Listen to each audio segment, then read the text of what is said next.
तर दसऱ्याच्या 9-10 दिवसानंतर आपल्याकडे आज एवढ्या दिवसांनी फिश आली आहे. पापलेट आणले आहेत, त्याच्यानंतर कोळंबी पण आणली आहे. भाऊसाठी मावशीने जरा स्वस्त दिली मच्छी.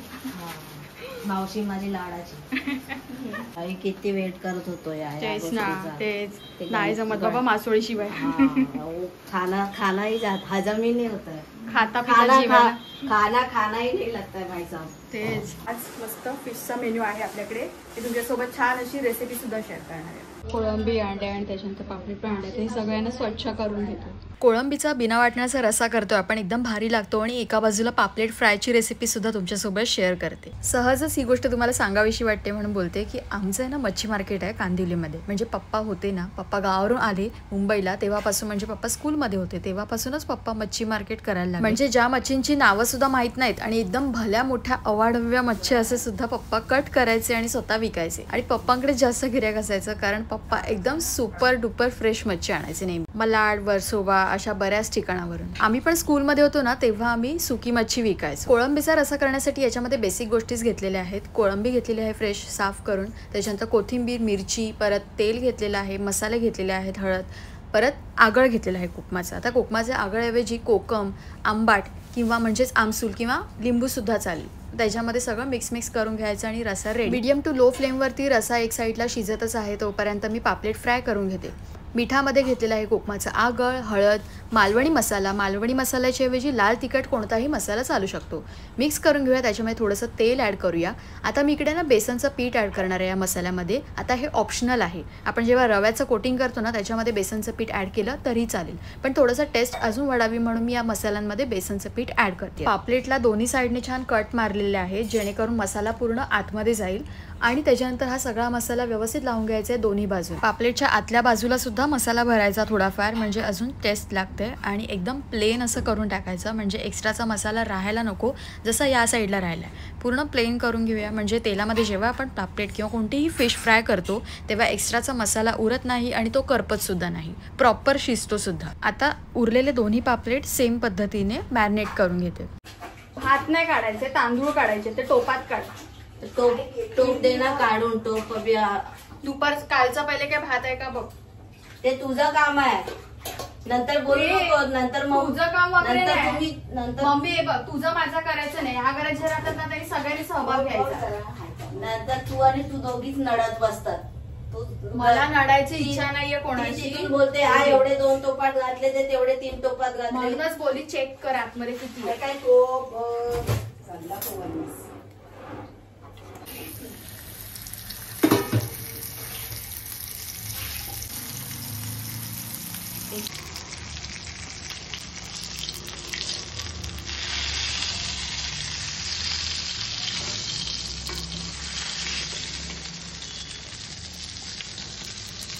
इकडे मस्त पापलेट फ्राय तयार आहे. भाऊला देते अगोदर जेवायला.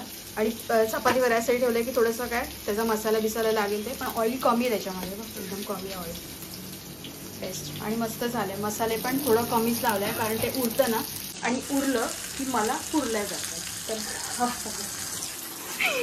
तू पुरवून घेतेस किंवा तू त्याच्यामध्ये पुरली जातेस, समजलं. हे बरोबर आहे ना. ओके, हे एकदम परफेक्ट आहे बघ. खाल्ल्यावरच कळेल. अरे मच्छी आणि माझा नाद नाही करायचा, कळलं ना. बोलो जुबा केसरी. घे ना, असं काय घे ना, इकडून माग ना, काय पाहिजे तुला ते घे. पलिता घे. थांब, तेवढं नको कर, मी आहे ना. घे तर.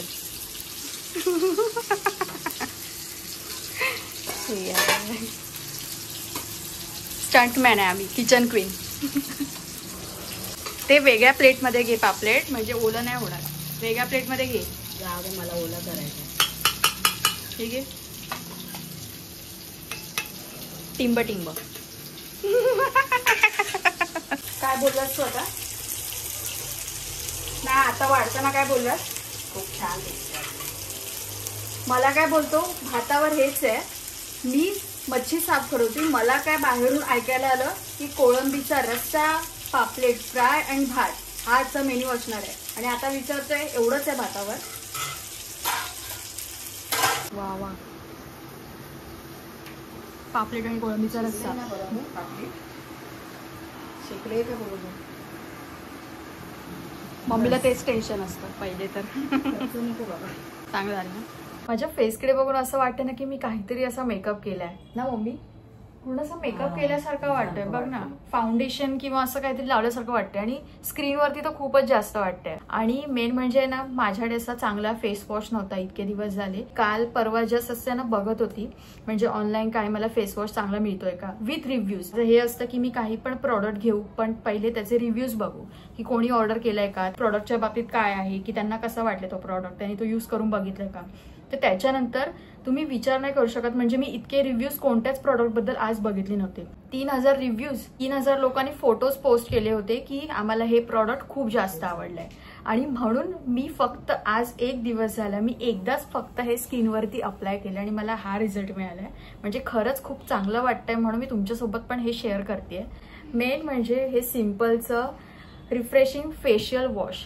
तर हे इतकं भारी आहे, मोठं आहे, बघू शकता तुम्ही म्हणजे माझ्या हाता एवढं आहे जवळजवळ आणि 150 ml आहे. मेन म्हणजे ना हे बाहेर बघायला गेलं ना बाहेर पण मी मेडिकलमध्ये चेक केलं तर याची प्राइस जवळजवळ 400 रुपयांनी प्लस होती. बट ऑनलाईन याची प्राइस खूपच स्वस्त आहे म्हणजे 200च्या आसपास मिळून जाईल. खूप भारी आहे आणि स्किनला मी कोणतीच क्रीम अप्लाय केली नाहीये म्हणजे जस्ट असं सॉफ्ट पण वाटतोय, रफ नाही वाटत आहे. मी लिंक देते खाली डिस्क्रिप्शनमध्ये. त्याच्यामध्ये सगळे इन्ग्रेडियंट दिलेले आहेत की ते काय काय कशा कशा गोष्टी करून बनवलेलं आहे त्यांनी. मेन म्हणजे याच्यामध्ये ना तुम्ही जर हे ओपन केलं ना तर हे तुम्हाला पूर्ण लिक्विड सारखं दिसेल. म्हणजे सॅनिटायझर आहे ना तर या टाईपचं आहे पूर्ण आणि अजिबात त्याला जास्त फेस नाहीये. मेन म्हणजे याला अजिबात फेसच नाहीये, एकदम कमी फेस आहे. केमिकल वगैरे याच्यामध्ये यूज केलेलं नाहीये तर मला एकदम चांगला वाटला ॲज ऑफ नाव. तर हे तुम्ही ऑर्डर करू शकता, लिंक दिलेली आहे. मला बेस्ट वाटलाय म्हणून मी तुमच्यासोबत शेअर करते. हे बघा पूर्ण शाईन मारते फेसला आणि एकदम असं सॉफ्ट स्किन वाटते. बेस्ट आहे एकदम. संध्याकाळची वेळ आणि चहा पण ठेवलाय. आणि दुसरी गोष्ट म्हणजे की काल जसं तुम्ही ब्लॉगमध्ये पाहिलं की आपण आहे ना सोफा वगैरे असं काय काय काय शिफ्टिंगचं सगळं सुरू होतं ते ॲज इट इज ठेवलेलं आहे. एक कपाट होतं ना चॉकलेटीवालं तर ते आता बरण्यासाठी ठेवलेलं आहे. आणि दुसरी गोष्ट म्हणजे आता मी सकाळी गेले होते मार्केटला तेव्हा सोफ्यासाठी मी त्यांना सांगितलंय की तुम्ही या आणि माप वगैरे घेऊन जा म्हणजे आपल्याला सोफा करण्यासाठी. माझ्या पप्पांचा एक जुना सोफा होता तर त्या प्रकारचा आम्हाला आता करून घ्यायचा आहे. हा थोडासा माईक आणूया आपण, मस्त मोठा माईक आणूया, लाऊडस्पीकर आणूया आपण. तर इकडे सोफ्यासाठी माप घ्यायला येतात. कन्फर्म आता बघूया काय कसं आहे ते, किती ते प्राइस पण जमली पाहिजे आपल्याला. नाही तर काय काय लोक एकदम भरपूर भयानक प्राइस सांगतात. तर याच ठिकाणी याच बेडच्या इथे तो वाला आपल्याला सोफा करून घ्यायचा आहे. तर ते कालचा पण आमचं तेच प्लॅनिंग सुरू होतं. लेट सी बघूया काय होतंय. नीचे की तरफ गिर जाए. नीचे की तरफ गिर जाए मतलब पूरा गिरना नहीं चाहिए. नहीं वो चेन लगा हुआ रहेगा, चेन लगा हुआ रहेगा और रुकेगा. लॉक भी रहता है ना ऐसा और ऊपर से भी ऐसे यहाँ से खोलने वाला और वहाँ से भी खोलने वाला, दोनों तरफ से ऐसे आता है ना. अंदर पॉलिश लेना है या सरमाइका लगाना है? पॉलिश ही करो तो अंदर से. आपला पण पॉलिशच होतं ना, पॉलिश ही करना. बाहर सरमाइका लगा लो. हाँ बाहर से सनमाइका. ऊपर की जो लेयर होती है ना राउंड पट्टी, हाँ वो जो लेयर है देखो ऊपर का वो पूरा बॉक्स टाइप नहीं लगना चाहिए. ऐसा हाथ घुमाएंगे तो लगेगा ना. तो ऊपर से बरोबर. हे वरचं बोलतोय ना तू, इकडे बोलतोय. सोफ्यासाठी तर आता मी सांगितलेलं आहे पण बघूया एकदा दुकानात त्यांच्या जावं लागेल आणि लाकडाचं मटेरियल बघावं लागेल आणि बेस्ट वाटलं तरच कन्फर्म करू. रात्रीच्या जेवणासाठी मी मम्मी आणि भाऊसाठी एक मसाला बनवते. पहिले बटर घेतलेलं आहे, त्याच्यामध्ये तेल घेतलेलं आहे, तेजपत्ता, काळी मिरी, लवंग घेतलेलं आहे, लसूण घेतलेलं आहे सोलून, त्याच्यामध्ये कांदा बारीक चॉप आणि रॉ टोमॅटोज. या सगळ्या गोष्टी मिक्स करून घेऊया आणि त्याच्यामध्ये मीठ ऍड करूया. नेहमी कोणतीही फोडणी देऊ तेव्हा मीठ ऍड करायचं म्हणजे सगळ्या गोष्टी प्रॉपर पटकन शिजतात.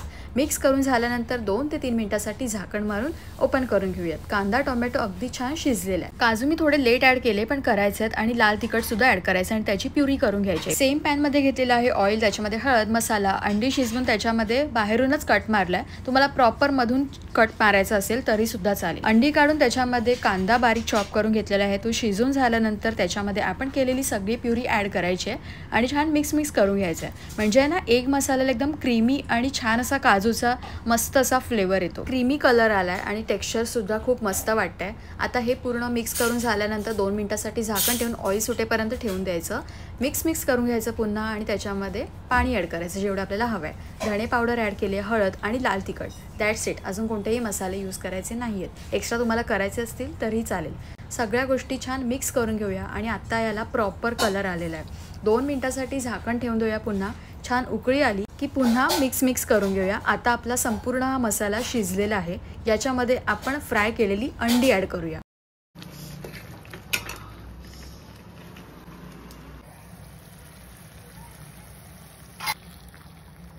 एक मसाला किंवा एक ग्रेव्ही बोलू शकतो आपलं बनून रेडी आहे. वरून गार्निशिंगसाठी कोथिंबीर ॲड करूया. अद्रक बिद्रक टाकलं? अद्रक बिद्रक काहीच नाही. तुला माहिती आहे ना, अद्रक टाकलं की माझा मूड. मी नाही टाकले.